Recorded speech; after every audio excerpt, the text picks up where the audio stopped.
Today we are talking all things landmines. Now we've got a lot of info to cover and a lot of things to blow up, so let's get to it. Now I've got to be honest with you folks, landmines have always been something that I have avoided like the plague. They are so easy to overlook that I have killed myself many times by accidentally stepping on a landmine that I did not see. So generally speaking, I just avoided them and rarely, if ever, used them. So I thought it was about time to overcome my fear and take a look at landmines. So today we are going to take an in-depth look at landmines. We will discuss the various perks that govern landmines, how to craft landmines, how much damage they do, and how effective they are at fending off the zombie jerks. First off, let's take a look at the perks and skill books that govern landmines. The main perks that you want to concern yourself with in regards to landmines are located in the perception attribute. The first perk we want to take a look at is Demolition Expert. This perk will increase the damage that your landmines will do and also unlocks the ability to craft certain landmines. For instance, at level 1, you can craft the pressure plate and the cooking pot mine. At level 2, you can craft the hubcap mine. And when you get this thing maxed out to level 5, you can finally craft the air filter landmine. The next perk we want to take a look at is the Infiltrator. This perk slows down the trigger time for landmines and also decreases the damage you take from landmines. At level 3, landmines will trigger a full 2 seconds slower, giving you plenty of time to vacate the area before they explode. You will be taking 50% less damage from landmines, and you can also pick up landmines that you find out in the world. Now, let's take a look at crafting landmines. The basic tin landmine can be crafted immediately. It requires 4 iron, 4 gunpowder, 1 nail, and 1 duct tape. The next landmine is the pressure plate mine. This can be crafted once you have unlocked Demolition Expert level 1. In order to craft the pressure plate mine, you need 30 iron, 8 gunpowder, 1 spring, and 1 duct tape. Also unlocked at Demolition Expert level 1 is the cooking pot mine. This requires 1 forged iron, 5 gunpowder, 1 nail, and 1 duct tape in order to craft. The next landmine is the hubcap landmine. Crafting this mine can be unlocked with Demolition Expert level 2, and you will need 1 forged iron, 8 gunpowder, 1 nail, and 1 duct tape. And the last landmine on our list is the air filter landmine. This landmine can only be crafted once you reach level 5 of Demolition Expert, and it requires 1 forged iron, 12 gunpowder, 1 spring, and 1 duct tape. Now, one interesting fact that I learned while researching this video, I always assumed that the landmines pretty much did the same amount of damage. I didn't understand the difference between the landmines, because if you look at their stats, it says nothing here about how much damage they actually do. Nowhere in there does it tell you how much damage the landmines do to you or the zombie jerks. So I always just assumed that they pretty much did the same amount of damage. But then as I was looking, why would you need Demolition Expert level 5 to craft air filter landmines? There's gotta be some kind of benefit. I mean, the only change that I can see really is that the hit points of the actual landmine go up by 1. So your basic tin landmines have 4 hit points, and your air filter landmine has 6 hit points. So it goes up by 2. And the hubcap landmine has 5 hit points. So, I mean, really not much of a difference in the landmines,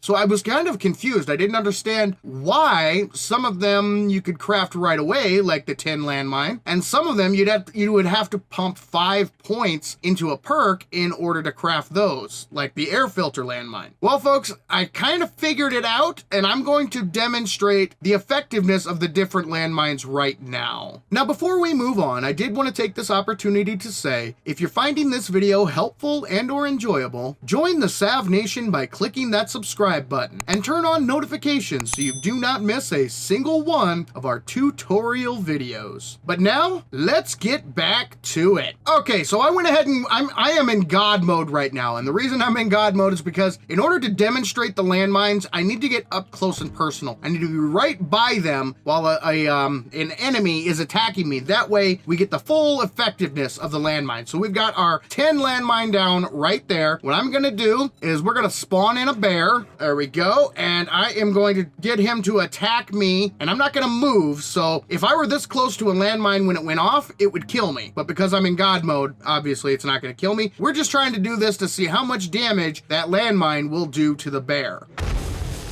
All right, there we go. So your basic 10 landmine did 219 damage. Next up, we are going to try the cooking pot mine. So again, I'm gonna get right up close and personal. We'll bring in our bear here, and let's see what this one does. Come on, Mr. Bear.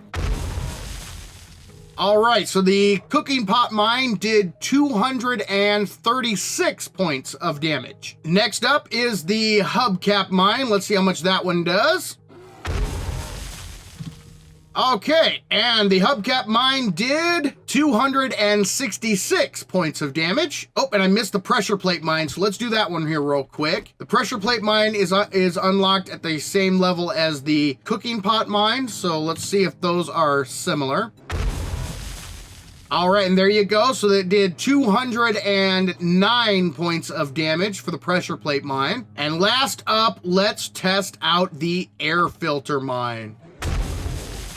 Boom! Oh, and there you go. It did 650 points of damage to this bear. So that just goes to demonstrate that the different landmines do deal different damage. So the reason the air filter landmine can only be crafted once you get 5 points into Demolition Expert is because it deals a lot more damage. And just so you know, these are just baseline tests. I didn't have any perks into Demolition Expert whatsoever. So those damage values will actually go up as you increase your Demolition Expert perk. Now, let's take a look at the Infiltrator perk. I want to see how exactly that works. So what I'm gonna need to do is create myself a little minefield. Okay, I think I might have done it wrong. When I was laying down my landmines, I don't think I did it right. This is not gonna be good. But in all seriousness, folks, I did this on purpose because I need to demonstrate exactly how effective the Infiltrator perk is and what it's good for. So as we can see, I've completely surrounded myself with landmines and get myself a little bit of a standing area here. And what we're gonna do is I'm going to demonstrate the Infiltrator perk in action. So right now I have 0 points into the Infiltrator, and we are going to see if I can escape this madness. I doubt it because these are air filter landmines and they deal a crap ton of damage. So I'm assuming the first landmine that explodes is probably gonna kill me. So this is gonna be fun. All right, guys, here it is. Infiltrator level 0. Let's see what happens. And I'm just gonna walk. I'm not gonna run. I'm not gonna sprint. I'm not gonna jump. I'm just gonna walk, and we will see what will happen to me. Here we go.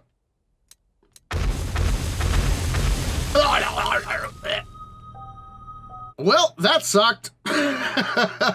So there you go, guys. Without the Infiltrator perk, you've come across a landmine, and yeah, you're gonna die. You are going to die. And now keep in mind, look, my character right now has an explosion resistance of 77. That means that 77% of the damage has been mitigated, and I still died. So I'm going to replace the landmines, and this time we're actually gonna take our armor off. We're gonna run through here naked, and I'm gonna demonstrate this once again.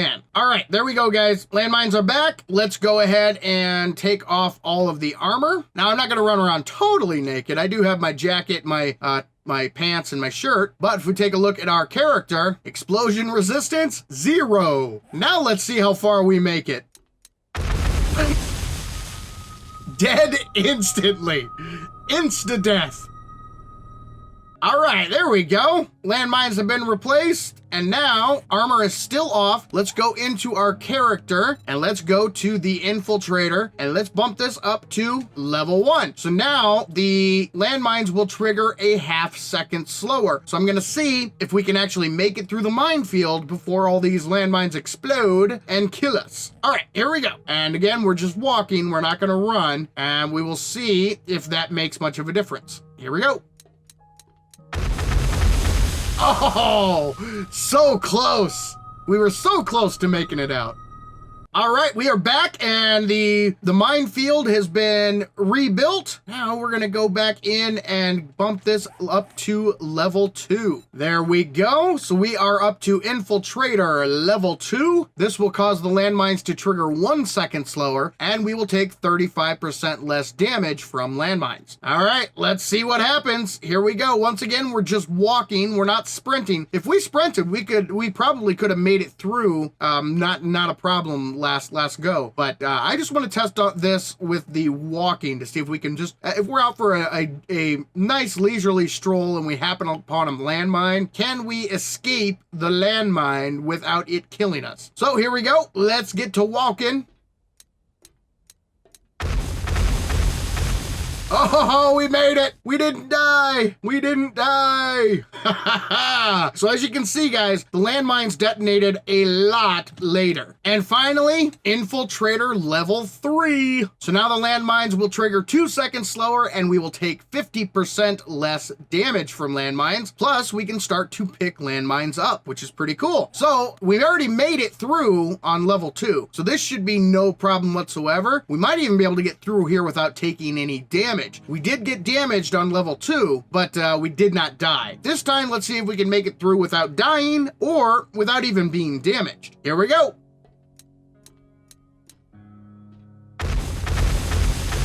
Oh, yeah. Look at that. Haha. And, oh, it needs to be repaired. Okay, let's see. There we go. So any non-damaged landmines, I can now pick up. Pretty darn cool. So I could just, don't even have to run. I can just walk through here.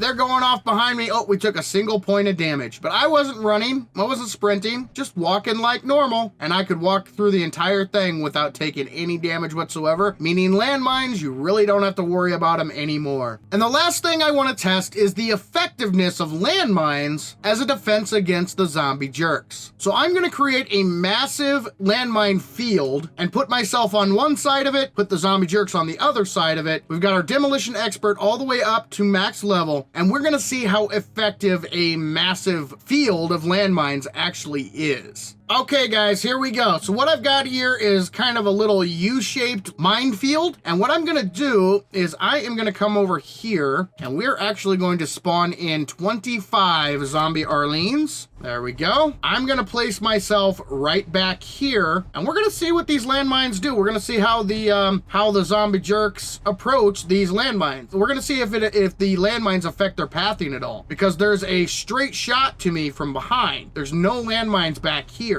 So do they see the landmines as an obstacle, or do they not see the landmines and walk right through them? That's what we want to test. So let's get the ladies coming after us here. Hello, ladies. All right, so it does look like they are... Ow! So it does look like they are coming directly for us. I love it. Whee! Oh. Well, that is one thing you have to be careful of, though. The zombies, their dead bodies will actually set off landmines too. So any landmines that go off near you, even if you don't set them off yourself, if the zombies set them off, or if their bodies fly and land on a landmine and that sets it off, you can take damage from that. So be very, very careful with that as well. But it looked like they all just came in a straight line right at me. So they didn't try to go around. They will walk straight through a field of landmines. That's cool. The only thing you need to keep in mind, though, is look at this. This is absolutely decimated. There are no more mines in this area. So if we were to go out here and bring in 25 more Arlenes, Wait, ladies, hold on. Just wait. Let me get into position. And then we go back and get into our regular position again. Turn them back on. They're going to keep going through the same area. Whoa. Now, luckily, because there were so many of them, they did actually hit the mines, which is good. Now let's just bring in, like, say 3 or 4 Arlenes here. Okay, ladies, I said wait. Oh God, I'm running over the landmines. All right, so now we've got they've got a nice clear path. And there's only a few of them, so they won't be as spread out as much. And let's see what they do.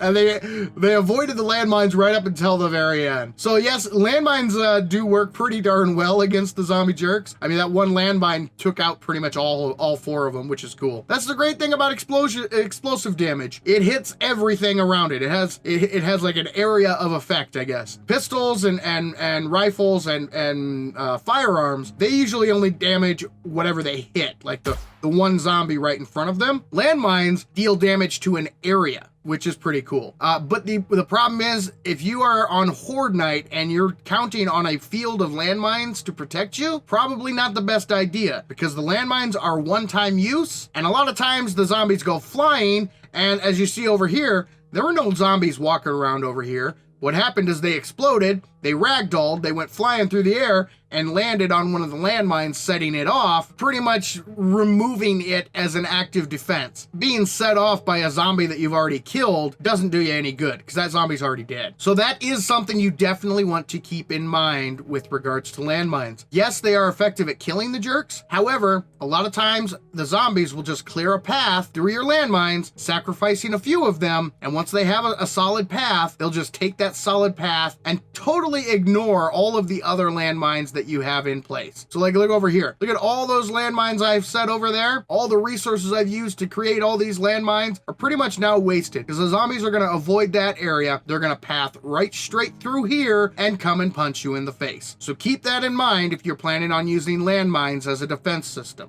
Landmines have been the bane to my existence in 7 Days to Die for a very long time. Besides zombie dogs, they are probably the thing that has killed me the most in this game. A lot of times they are very difficult to see, and if you don't see them and they blow up, they will kill you. But the Infiltrator perk kind of makes them a little less scary. Pump a few points into that perk and you could pretty much sprint by a landmine and never give it a second thought. It'll explode, but you'll be far enough away where it will not deal any damage. If you get it maxed out, you don't even have to worry about it. You come across a landmine, you find one in the world, you could actually pick it up and save it for yourself. As for a defensive use against the zombies, I'm not really sold that it's very effective or very efficient. Like I said, the landmines are one-time use. Once they're gone, they're gone. And what the zombies generally do is they will plow a path through your minefield, pretty much sacrifice a few of the zombies just to open up a straight line right to you and avoid all of the other landmines that you've put down. So the only way that would be effective is if your minefield was absolutely massive, which would cost so many resources and so much time to build. It's really not worth it. There are much more effective ways to hold off the zombie jerks than using landmines. But that is one man's opinion. I will let you folks make up your own minds. One thing I did want to say is the Urban Combat book series does have one of my